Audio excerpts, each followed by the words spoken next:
Nagsama ang mga animal welfare advocates at environmental health groups sa isang mall sa Quezon City para ipanawagan o himukin ang publiko na huwag nang gumamit ng paputok sa pagsalubong sa bagong taon.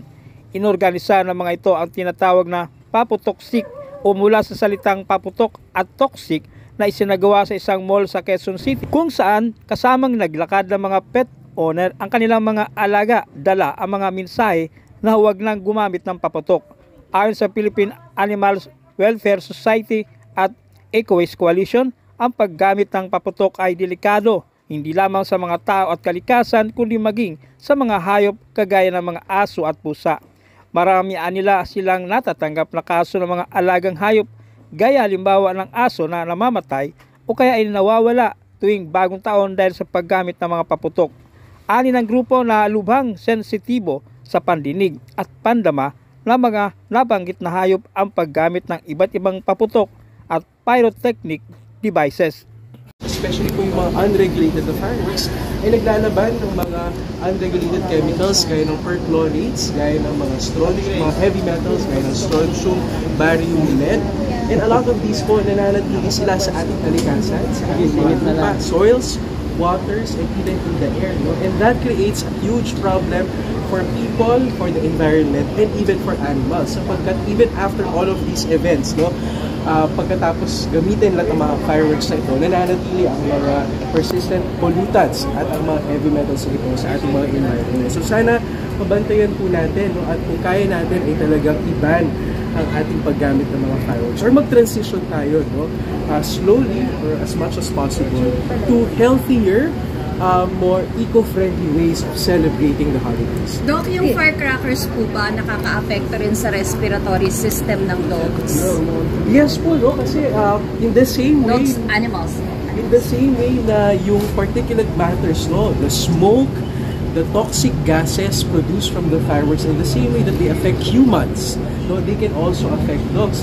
Especially certain animals, mas malakas po silang mag-breathe or mag-intake ng hangin as compared to people, no? So they are as much a risk to humans as they are to animals and to the environment. Yung tenga. Okay. 2 years old na si Gray, kaya kami napunta dito dahil takot siya sa paputok. Okay, kwentuhan mo kami dun sa first experience niya last year tungkol sa paputok. Actually, kaya hindi kami nakakapag New Year sa bahay dahil dun sa mga firecrackers.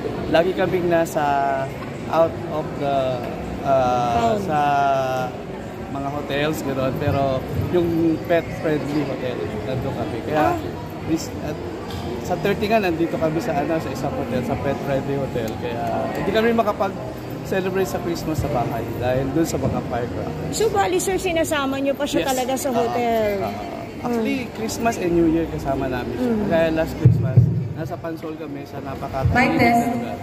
Bali sir, ano ba yung effect sa kanya nung malalakas na putukan, nung na-notice niya last year? Nandun siya sa kwarto lagi ng anak ko kasi mas tahimik doon sa kwarto ng anak ko. Tapos tatakbo siya doon, mula doon sa cage sa sala hanggang sa kwarto ng anak. Nanginginig ba siya? Yes. Sige sir, kwento niyo. Nanginginig siya and then parang ayaw niya kumain, ay stress, gano'n. Okay, so ngayon sir, bilang pet owner, ano pong panawagan ninyo? Sana wala nang firecrackers. Doon na lang sa mga designated places. Mas maganda.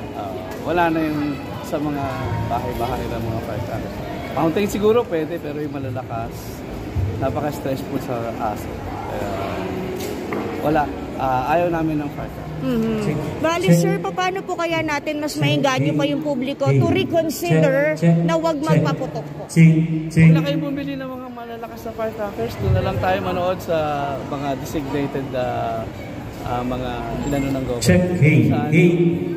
Mga fireworks displays na designated ng government. Mas siguro mas maganda doon, mas safe.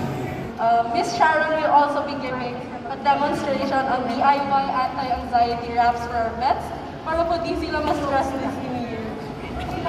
So, ito po yung demo. So, kahit simple po na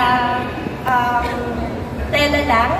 So, yung wrap nyo lang po in front of the chest of your dog. Tapos, gagawa po tayo ng crisscross sa kanyang nape area. And then i-wrap sa kanyang chest. And then crisscross po ulit. And then ending sa kanyang back, middle back. And then pwede nyo na po siyang ibuhon.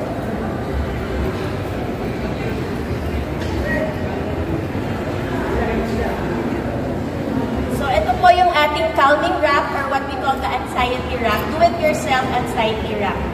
So again, it gives the dogs yung feeling na meron pong nagkakalma sa kanila or may naghahag sa kanila. But make sure it's not too tight para naman po hindi mahirapan huminga yung ating mga pets.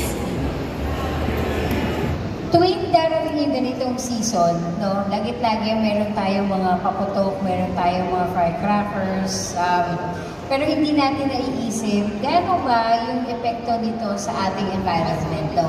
So, ang mga paputok ay isang toxic, no? Kaya tayo meron ganitong programa, yung iwas paputoxic. Kailangan iwasan natin yung mga toxic na ito mula sa paputok na nakaka-harm sa ating environment, nakakapinsala sa ating mga kabahayan, no? Kung merong sunog, nakakaputol ng daliri at ng mga kamay, nakaka-injure na ating mata, pero higit sa lahat, kung gaano ka-traumatic yan para sa mga tao, mas traumatic pa yan, doble trauma yan para sa mga alaga nating hayop.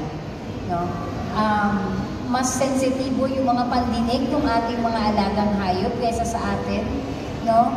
Mas delikado sila, hindi sila nakakapagsalita para sabihin sa atin na na-stress ako, na-anxiety na ako, na bawal sa akin yan. No? So, kayo, bilang mga fur parents, mga nag-aalaga, bilang mga nasa komunidad, sabi natin lagi-lagi, dogs are man's best friend. They are our pets, part of our family. No? Kailangan natin silang alagaan, protektahan, lalo na sa panahon na to. We have to keep our home escape-proof.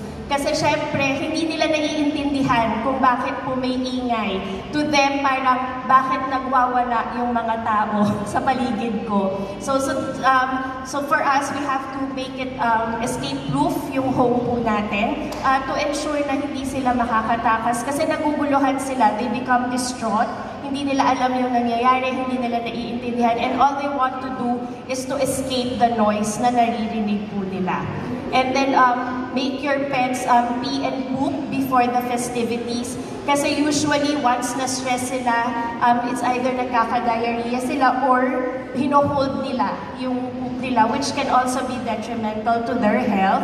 And we can also provide a quiet and safe space for them. Kung sanay tayo na nasa bed lang yung dog, siguro we can have prepare a space for them under the table or under our beds para mas ma-lessen yung noise. Ilagay natin sila sa quiet room na enclosed, and if we can close all our windows, and then we can play calming music for them. So may mga apps po ngayon, pag nag-search kayo, calming music for pets. So alam natin na marami ng apektado, that's why meron tayong mga ganitong apps. And then of course, we should act normally around them. Kasi the more na, ay, ganyan, parang we are encouraging yung traumatic behavior nila. So we should act normally around them. And of course, talk to your vet kung merong pwedeng ibigay na calming spray or calming meds, lalo na po sa mga senior dogs. Kasi we have senior dogs na nanginginig na yan, or pwedeng magkaroon ng heart problem or heart attack yung mga dogs natin because of the trauma or the noise. So, ask our vet. So, consult po muna tayo sa vet because there are some remedies that can be given to them. But again po, we are reiterating, huwag po tayong mag-self-medicate, but to consult your vet. And of